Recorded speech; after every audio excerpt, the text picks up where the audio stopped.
Hey, what's up everyone? How you doing? In this video, I'll be taking a closer look at Tanuki Justice for the Switch, also available on PS4 and Steam. And this is a really fun platforming game. Graphically, it reminds me of a game that would come out for the TurboGrafx 16 to give you an idea as far as graphically goes. Really fun platformer, quite a few stages, difficulty is a nice curve. I wanted to do a video and let you guys know about this game. If you have a Switch, I think this is a game definitely check out. It's available digitally, of course, but also physically, as I have in my hand here. VGNY Soft is the place I got it, Video Games New York. I'll put a link below. And the game is a lot of fun, and I think you guys will enjoy it. So here's what the case looks like itself. You got the front and back. I love the anime artwork as well. You can take a look at that. It looks really cool. And then here is the inside. Of course, the game's in my unit itself right now, my Switch. But really cool. Love the artwork. Great. I always prefer physical over digital, of course, and I think this is a great game to have for physical release. So without any further ado, let's take a closer look at the game, go from there. Thanks for watching. Here it is, Tanuki Justice. Now this game is available on other platforms, as I mentioned before, but for me, I feel like games like this really belong on the Switch and really fit well with the Switch, giving that kind of Switch to me kind of reminds me of playing old school games, giving the physical copies of games, etc. Right? So this game, the fact that they have a physical release makes me happy because I prefer physical over digital. And you can see the companies behind this game itself.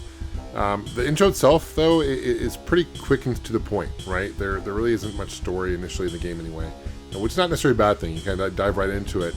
I will say this, the controls in Tanuki Justice are very solid.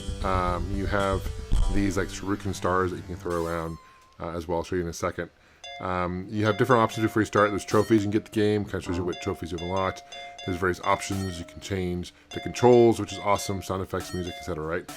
Let's go to one player. It is two-player mode. There's a two-player mode available. 3 different difficulties, and there's over 6 stages. I find normal difficulty is really hard enough, but you have these shuriken stars. There are power-ups and upgrades you can get later on. You get these like purple orbs that will increase your meter in the top left corner. There's a power-up. You can see I got bigger stars now. And once you increase the power-up, you can see it goes full. And then once you die, you lose it, of course. You do start with 4 lives. It's unlimited, it continues, but when you lose all the lives, you start over the stage again. I love the background. The parallax scrolling is really great. This kind of reminds me of like, I don't know, Revenge of Kenobi or something like that. The background is so classic of Japanese like ninja games. There was a power-up I used. I used my meter. Can use that to hit enemies or mini bosses and various bosses. Interesting enough, the Tanuki itself, the animal, is a Tanuki dog, right? And you know, Mario is very well known for it, right? Because in Mario 3, he had the Tanuki suit, which is one of my favorite upgrades in Mario Brothers. However, he's not a raccoon, and I always grew up thinking that it was a raccoon, and actually it's a Tanuki suit. And what Tanuki is not actually related to a raccoon. In fact, it's part of a canine species, so it's part dog, which is crazy. So it's part of that family of animal. I'm not quite sure if you can crossbreed it with a wolf or a fox or whatever. I'm sure you could, since it's part of that same family of animals. But interesting, I didn't know that. But you see a lot going on the screen. Obviously, no slowdown. We would expect it from playing on modern consoles. Playing it on like a TurboGrafx 16, which I do feel like this game is a TurboGrafx 16 game. I would expect some slowdown, but it's nice about playing on modern platforms. There's my power up and star. See, awesome. And there you go. Game starts off fairly easy, but it does get hard fairly quickly. And I feel like the curve is a nice curve. It's not cheap deaths. And here's another kind of mini boss there. And within some stages, you get various other elements too, right? You got this big guy here coming down on you, which is cool. So it kind of adds that element as well.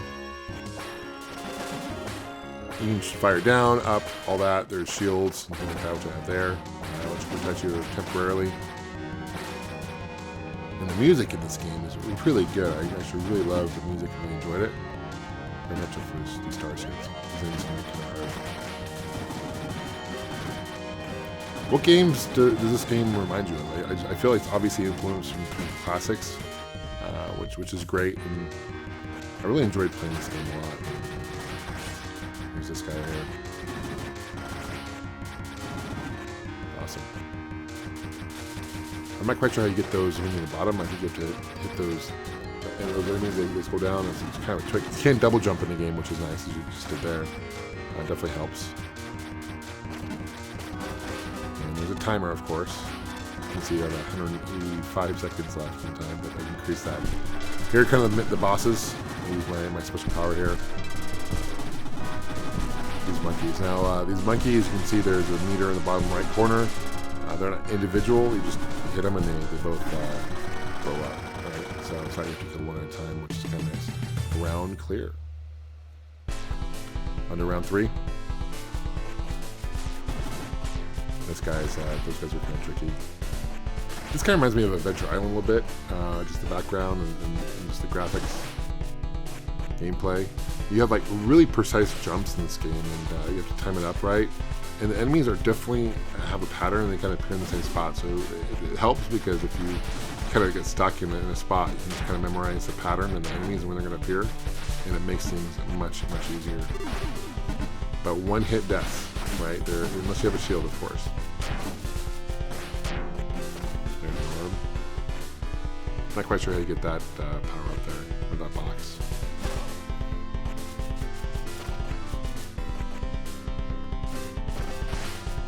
These turtles.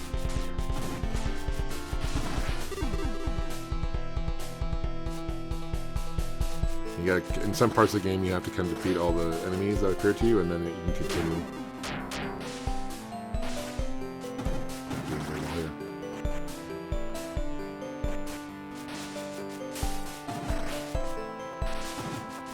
After these guys, there you go. Now this part of the game is tough because you have to try and make these jumps. But anyway, thank you so much for watching, guys. Let me know what you guys think. I'll put a link below to Video Games New York. You can check it out if you're interested. They have other games as well for other platforms. We'll see you guys soon. Take care and game on.